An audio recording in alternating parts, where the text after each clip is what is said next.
La música electrónica en los años 60 y 70, tras el surgimiento de aparatos electrónicos musicales como el vocoder y el theremin, poco a poco las bandas de rock fueron utilizando sintetizadores y otra clase de instrumentos electrónicos.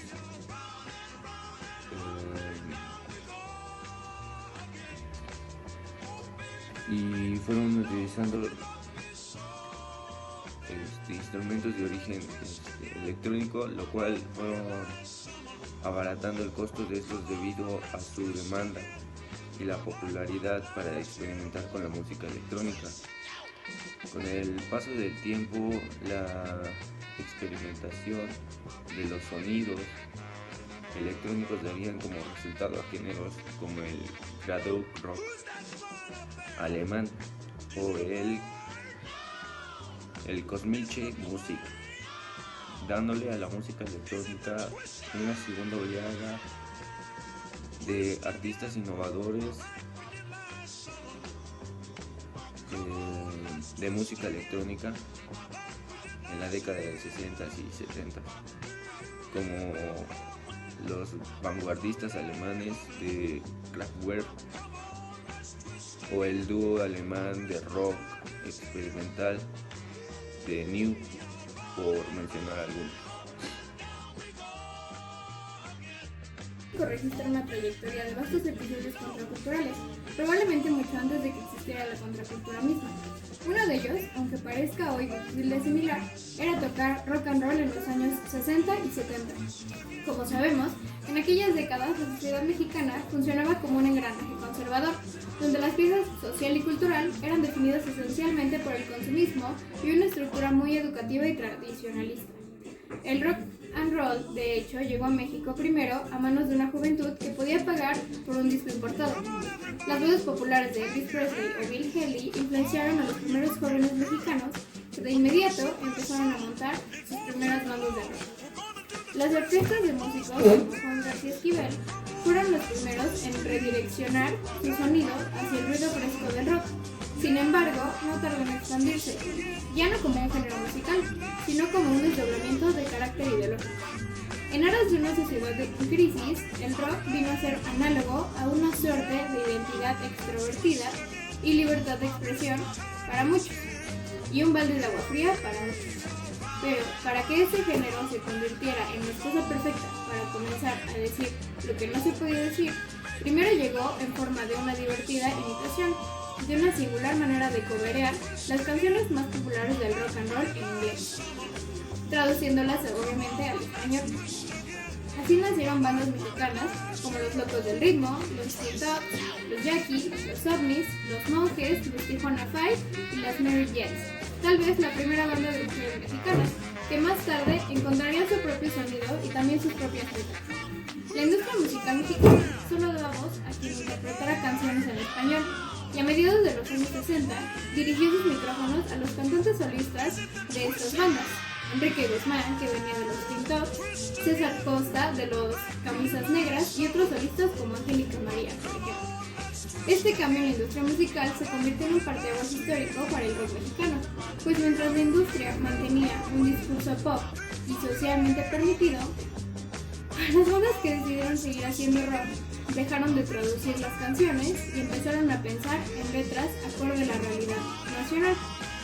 A finales de la década, El Ritual, los Dog Dogs, Hernán Roch, Three Souls in My Mind y la Revolución de Emiliano Zapata, por mencionar solo unas pocas bandas, abandonaron el rock forastero para construir uno totalmente mexicano. Hoy día conviene recordar este puñado de voces que, más allá de destacar como grandes innovadores del rock en México en los años 60, declararon de forma abierta lo que poco se ha demostrado en la era de Internet. La moda de México en los años 70.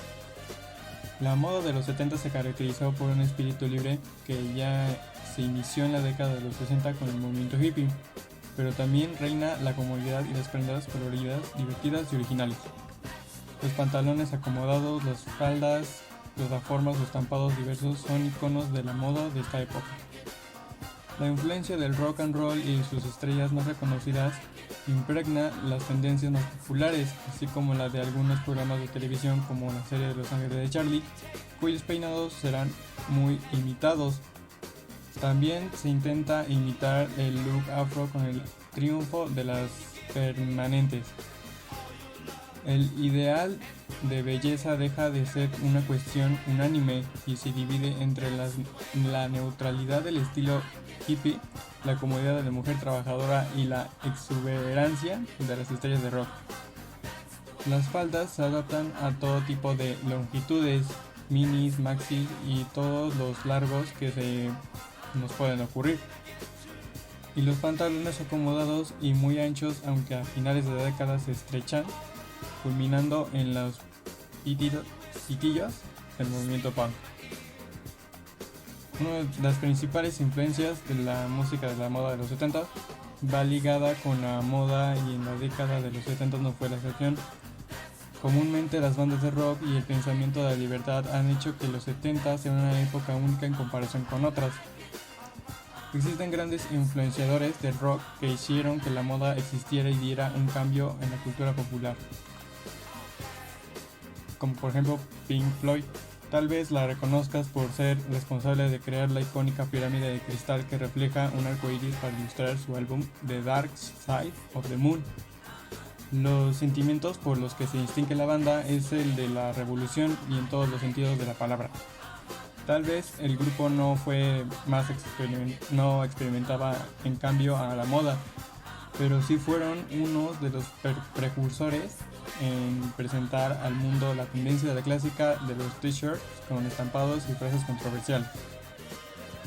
Led Zeppelin tal vez fue una de las bandas rockeras más polémicas de su época, no solo por su estilo musical, pues su manera de vestir daba un toque extra de personalidad al ADN del grupo. El cuarteto siempre reflejó dentro de su estilo personal, sea despreocupada rebeldía por la que se conocen a los rockeros. Podríamos incluso decir que estos eran los personajes que instituyeron definitivamente la vibra y la vida que lleva su auténtico rockstar. Tal era la influencia del Led Zeppelin en la moda que incluso hasta el día de hoy varios de los looks de pasarela han tomado referencia del estilo de la banda. David Bowie. Su imagen siempre fue parte de su insignia, al igual que su gran tema de conversación, y hasta el día de hoy es una de las figuras más importantes y representativas dentro de la industria creativa, pues sus looks tan atolondrados y llamativos no pasaban desapercibidos en ningún momento. O si Bowie decidía utilizar un traje con una t-shirt y unos loafers, era quien daría el clavo para encontrar la mejor combinación. Sin duda, David Bowie ha sido y seguirá siendo una de las fuentes de inspiración para muchos creativos dentro de la moda, pues su estilo experimental invita a otros a atreverse a llevar el estilo outfit al siguiente nivel. The Rolling Stones, una de las bandas más representativas de la época y que sin duda todos reconocerán sin ningún problema. Tienen vibrantes personalidad de sus integrantes que hicieron que los espectáculos no solo se basaran en la música, sino también en los vestuarios. Los integrantes se vestían con una increíble moda inglesa setentera, la cual hemos visto renacer en algunos looks de su colección primavera-verano de Feliz.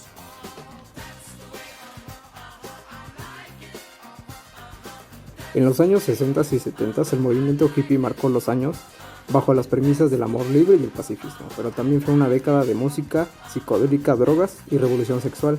Paz y amor fue el eslogan irrebatible de un movimiento contracultural que nació en Estados Unidos y se expandió por todo el mundo el 14 de enero de 1967.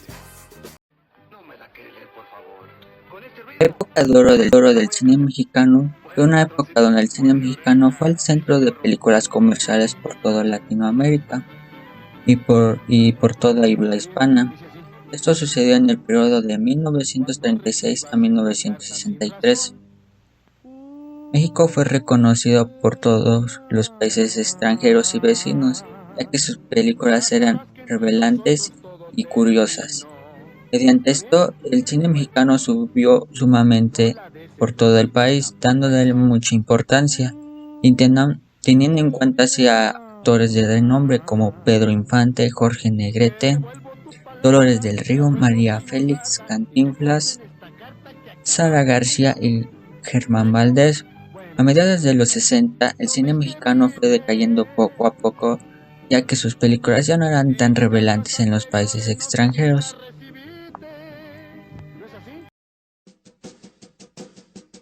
Un hecho histórico importante en los 70s fue la segunda marcha feminista. El 26 de agosto de 1970 fue la mayor marcha feminista, en donde miles de mujeres marcharon por las calles de diversas ciudades de los estados en defensa de la igualdad en el empleo y el derecho al aborto. Para principios de la década de 1970, las feministas habían conseguido que los bancos otorgaran créditos a mujeres casadas y mujeres solteras. También que las universidades aumentaran el sueldo a profesoras universitarias. Las feministas también abordaron el tema de la sexualidad. Para ellas, las mujeres debían tener control sobre su capacidad reproductiva y... En agosto de 1960 comenzó a comercializarse la píldora anticonceptiva, pues por primera vez las mujeres comenzaban a controlar su ciclo productivo. La crisis sanitaria amenazó con un gran retroceso histórico en acceso a la educación sexual y reproductiva. El 23 de abril de 1960, por fin ese día se sacó a la venta la píldora anticonceptiva, explícitamente como anticonceptivo oral en Estados Unidos. Originalmente, hasta el día de hoy, todas las mujeres han tomado una alguna vez en su vida. Esta pastilla desde entonces les controlaba la fertilidad a las mujeres. Tiempo después, en España, el creador de la píldora anticonceptiva fue Luis Ernesto Miramontes. El maquillaje en la década de los 60.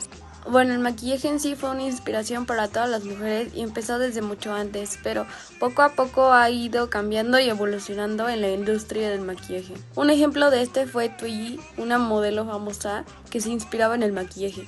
La estética de los años 60 en el sentido de maquillaje coincide bastante con los años 20 en cuanto a la forma del maquillaje. La imagen de las personas era un poco anticuada, que estas adoptaban siempre un look más juvenil. El ideal de la belleza en ese tiempo era para que las personas se sintieran mejor con ellas mismas